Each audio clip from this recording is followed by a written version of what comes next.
Brahmanda Purana, Part 4, Lalita Mahatmya, Chapter 10, Manifestation of Mohini. Hayagriva said, Then, on being accepted and assisted by Lord Vishnu of great might, the exceedingly courageous Devas, with Mahendra as their leader, became highly delighted. Malaka and other Daityas had become adversely disposed towards Vishnu, so they were abandoned by Shri, the goddess of glory and fortune. Hence, they were extremely dejected.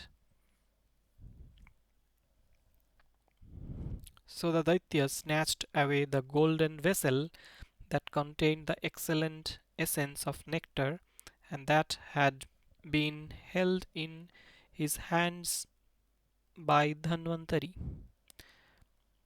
Thereat a violent dispute arose between the Asuras and Devas. In the meantime, Vishnu, the sole protector of all the worlds, earnestly propitiated Lalita, whose form was in union with his own. The footnote says, this being the glorious story of Lalita, Vishnu is shown to have propitiated Lalita to assume the enchanting form of Mohini. No other Purana mentions this. On seeing the dreadful battle between the Suras and Asuras, Brahma went back to his own region and Shambhu remained in Kailasa. Vrasha or Indra fought with Malaka, the leader of the Daityas. All the Suras fought with Asuras. The Lord Vishnu, the leader of Yogins, propitiated Maheshwari. By mediating solely on her, he became identical in form with her. She fascinated and enchanted everyone. She was the very heroine incarnate of the sentiment of love. She was richly clad in a seductively charming dress, and she was bedecked with all ornaments. After stopping the terrific battle between the Suras and Asuras, she enchanted the Daityas with her smile and said, Enough of fighting.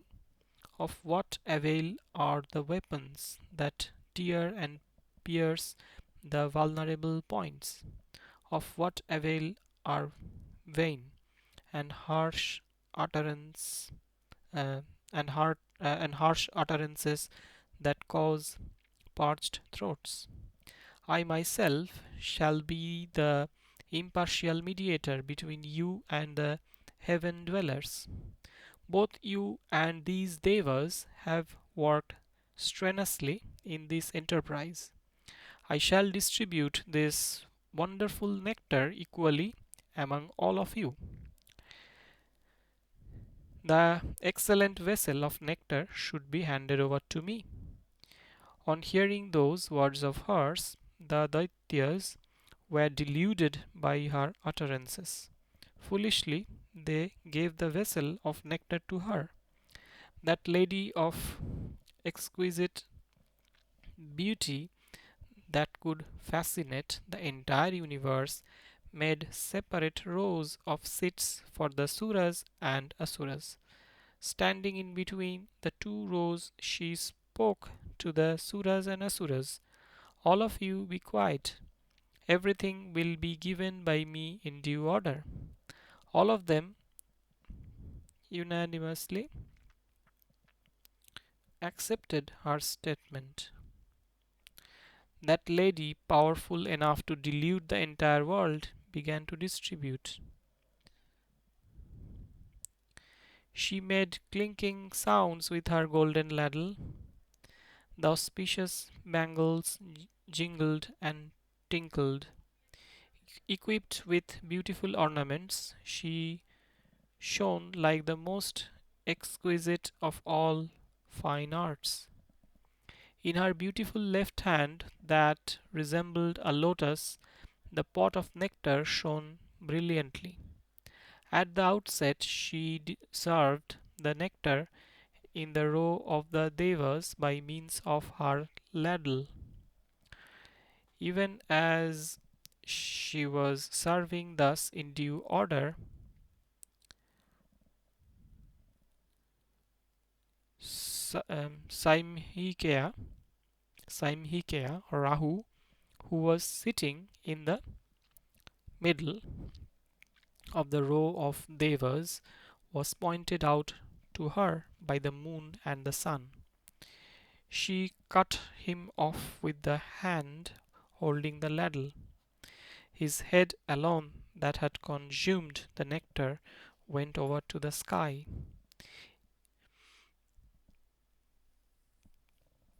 Even after seeing it, the asuras who were deluded remained quiet. In this manner she distributed the entire quantity of nectar among the devas. She placed the vessel in front of the asuras and vanished. On seeing the empty vessel, all the Daityas and Danavas became excessively furious. They desired to fight too. Indra and all other suras had become stronger due to their imbibing the nectar. With their weapons, they fought the weaker asuras.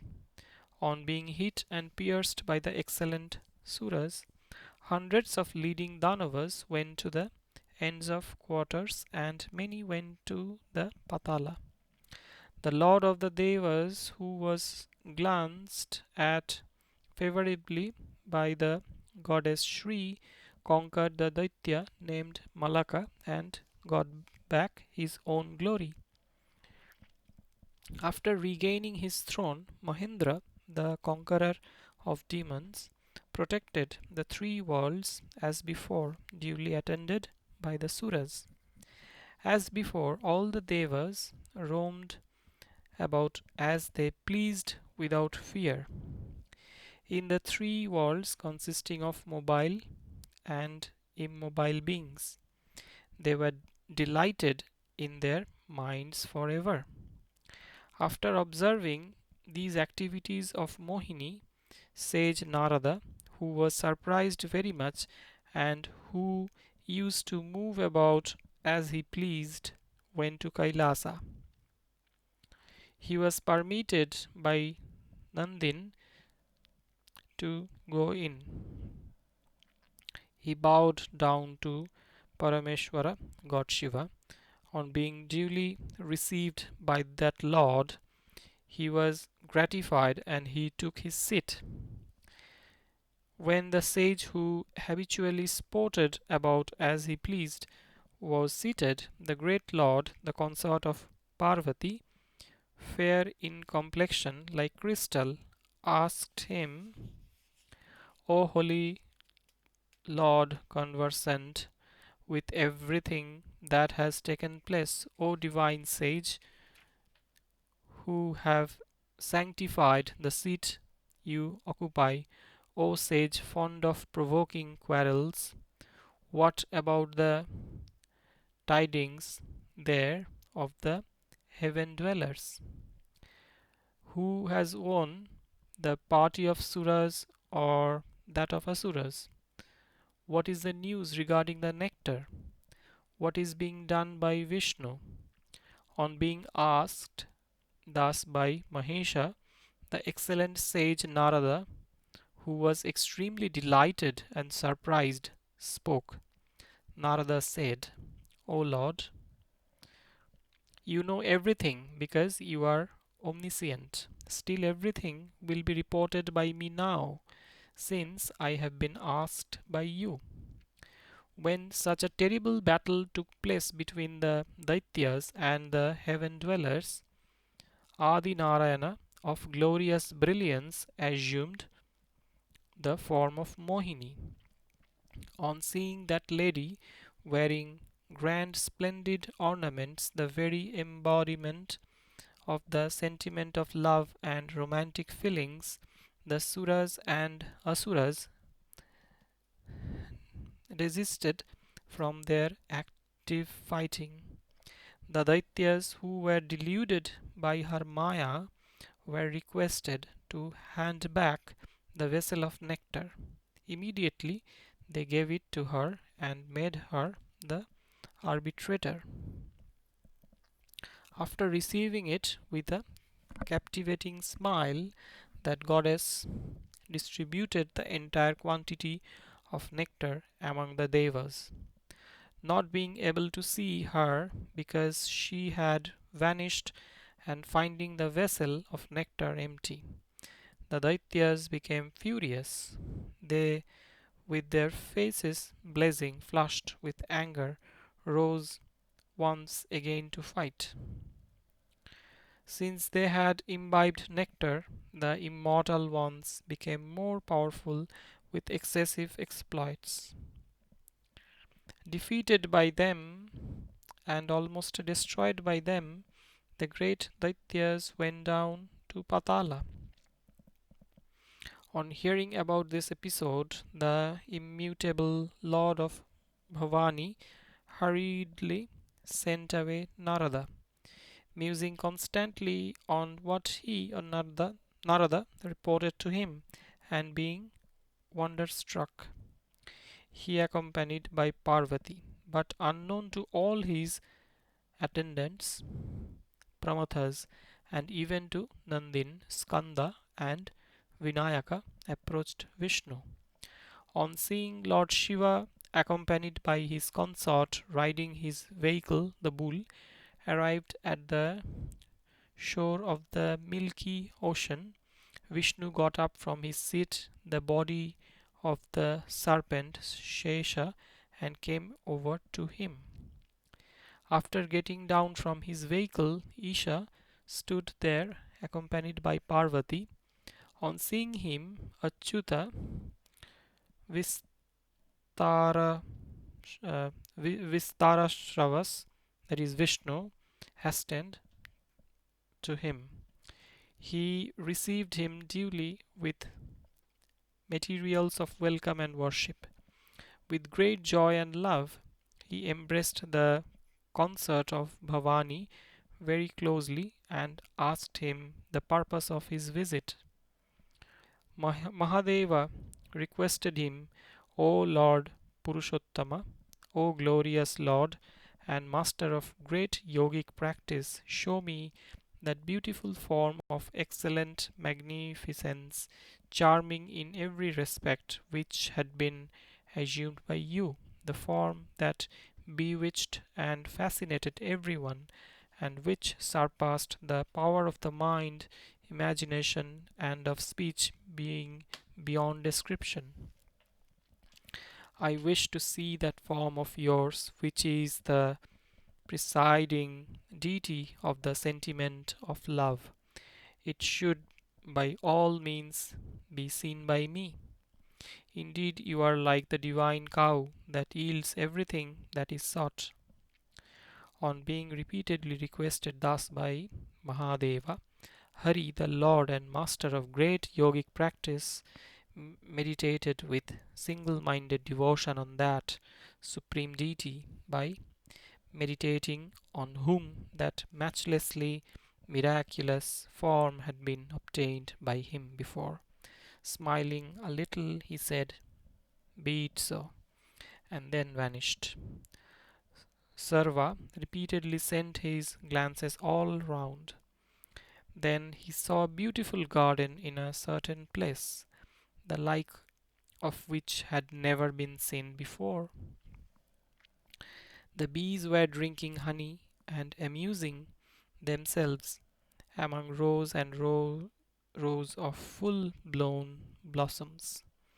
The quarters were rendered fragrant by the sweet smell from bunches of champaka, Michelia champaka flowers. Cuckoos were reveling and fluttering by imbibing the liquor like nectar from bunches of mango blossoms.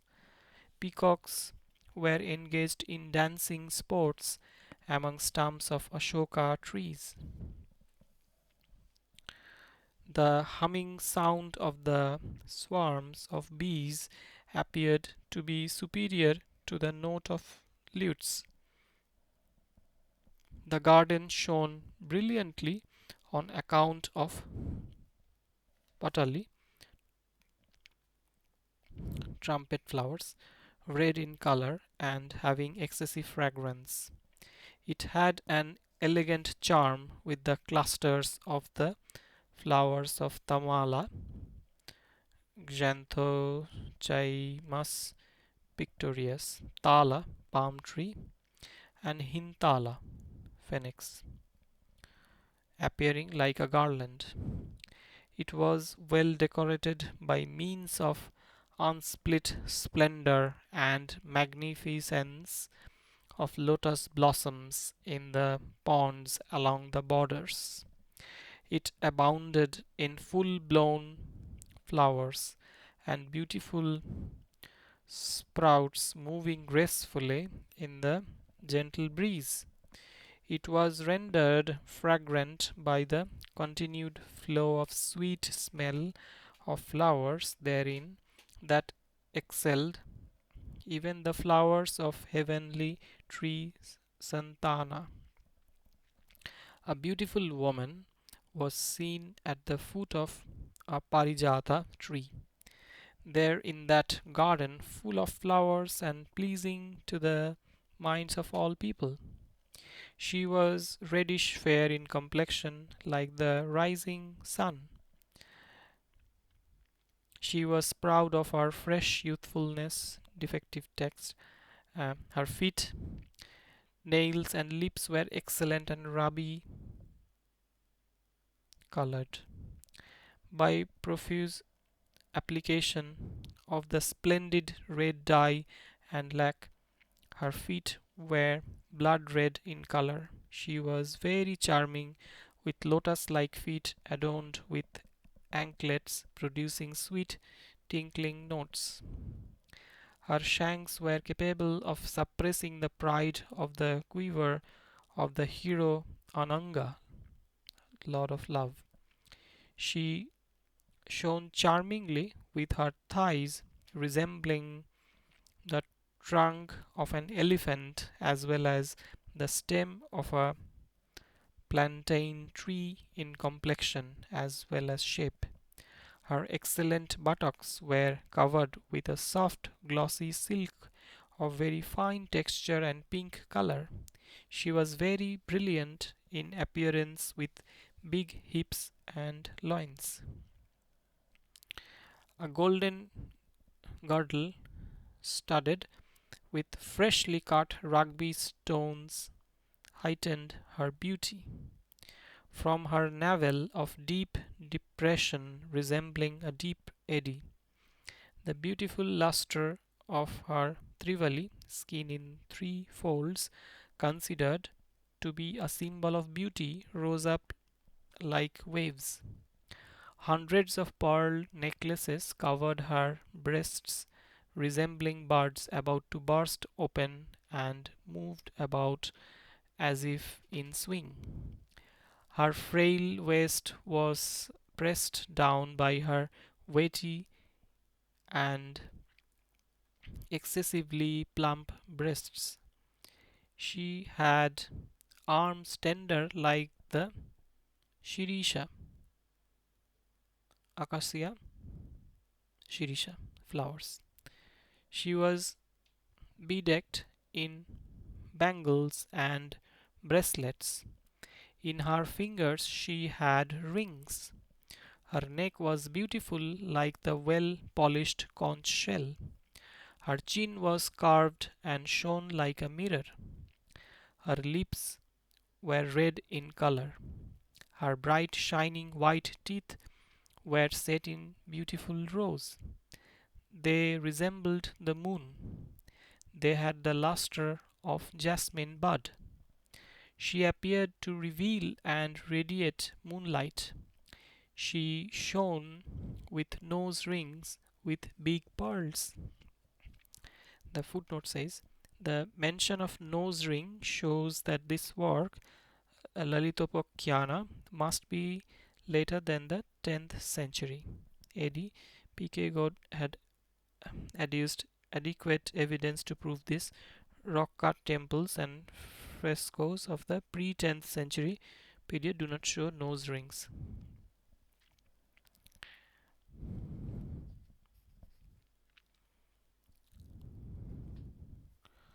Her braid of hair, tied up neatly and adorned with the inner petals of Ketaka flowers, shone well. Her eyes were long and fascinating. Her forehead resembled half the disk of the moon. Her beautiful forelocks were neatly arranged. Her ears were adorned with earrings studded with rubies, beautifying the tips of the ears. The betel leaf preparation that she was chewing was rendered fragrant by scented juice, camphor, and musk. Her face was as sweet as the disk of beautiful autumnal moon. The mark on her forehead, made of kasturi musk, shone gorgeously. She had beautiful tresses of hair, thickly grown and bluish black in color. The saffron powder applied on the parting line in the middle of the head increased her luster. Her ornament, uttamsa, a chaplet like ornament worn on the crown of the head, shone like the digit of the moon.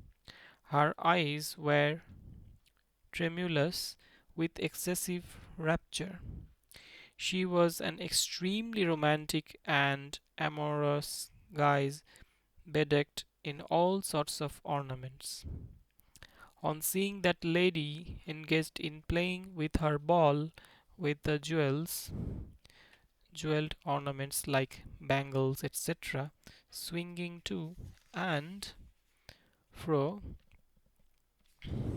swinging to and fro, Ishvara, Shiva, immediately left Uma and ran after that lady. On seeing her beloved husband running thus, Uma was very much shaken by surprise. She censured herself, and her beauty overwhelmed with shame and envy. She stood there silently with the head bent down.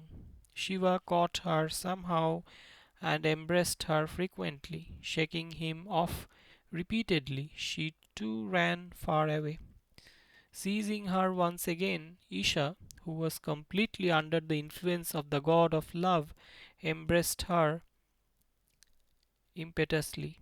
His semen dropped down then. Mahashashta, the lord of great strength, was born therefrom. He was capable of dispelling the arrogance of many crores of leading Daityas. Due to the contact with the drops of that semen, O suppressor of Vindhya mountain, the earth assumed the color of silver and gold instantly at different places. Similarly, that deity Vishwamohini, the enchantress of the universe, vanished, turning back in the company of Gauri. Girisha, Shiva too went to his mountain.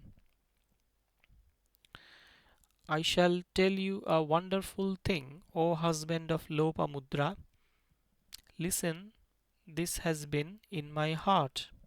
It has never been revealed to anyone. Formerly, there was a demon named Bhandasura. He was the leader of all Daityas. He had harassed Devas formerly in various ways as he pleased, since he was very clever. From his right shoulder he created a Daitya named Vishukra who was capable of protecting his species. He was on a par with Shukra and conversant with all thoughts. He created Vishanga of defiled crest from his left shoulder. Bhanda, the Danava, created a sister too named Dumini.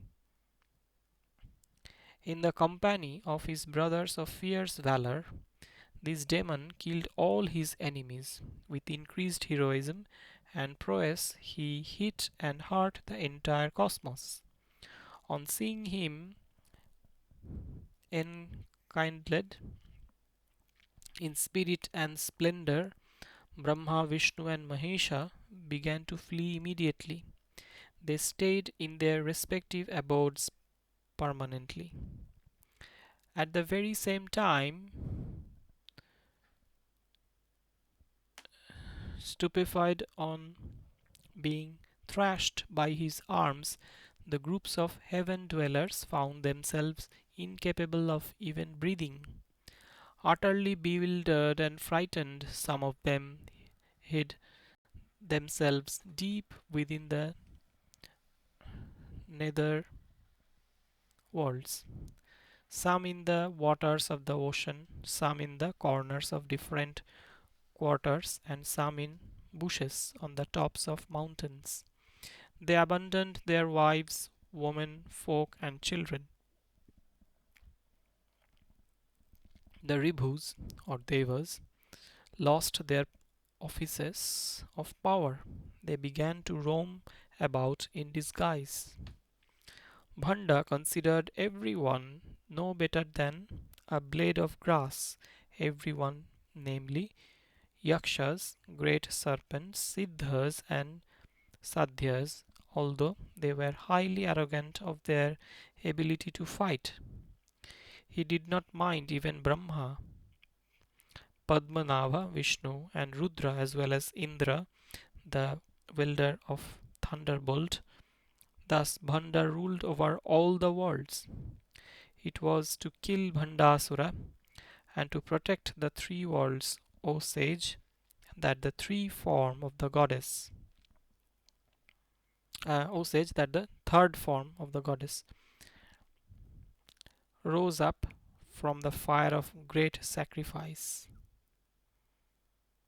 They called the goddess of this form Lalita and Paradevata, the supreme deity. Her four arms are adorned with Pasha, noose, Ankusha, goad, Dhanush, bow, and the highest Shakti having her form identical with the supreme Brahman. Adept in conducting warfare, she killed Bhanda, the leading Daitya, in a battle.